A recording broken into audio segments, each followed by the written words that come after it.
استفاده سرفکارانه عامل اساسی در تامین ساکنان با آب نوشاکی میباشد.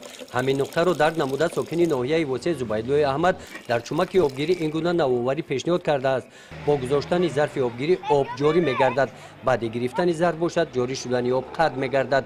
با استفاده از چنین واسطه آب نوشاکی صرفه گردیده اسراف شدن آن را پیشگیری نمودن ممکن است. نوآوری زبیدلو در آن است که او به نقطه آب نوشاکی چمک مکانیکی را همراه کرده است که استفاده برنده هنگام گرفتن آب با دست نه بلکه پایش را استفاده می نماید. نوآوری زبیدلو نخستین شده در مؤسسه تحصیلات میانه عمومی رقم 1 ناحیه واسه مورد استفاده قرار داده شد. این پیشنهاد او را قسمی از آموزگاران و خوانندگان برای استفاده می آموزند.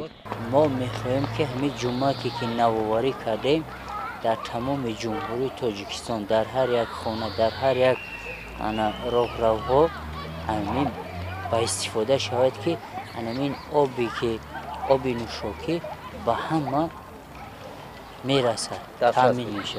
زبیدلو آموزگاری جوان است. با آموزش علم‌های دقیق، ایجادکاری و نوآوری در این سمت پیوسته کوشش دارد. نوگانی دیگری که او حالا کار کرده ایستاده است این استفاده راه‌های باز هم به خطر و بهتری منفعت آور و کم مصرف هنگام پیوست نمودن خطهای برقی و استفاده آن در منزل‌های استقامتی میباشد. او مقصد دارد که در آزمون علم و فروغ معرفت با این پیشنهادهایش اشتراک نماید.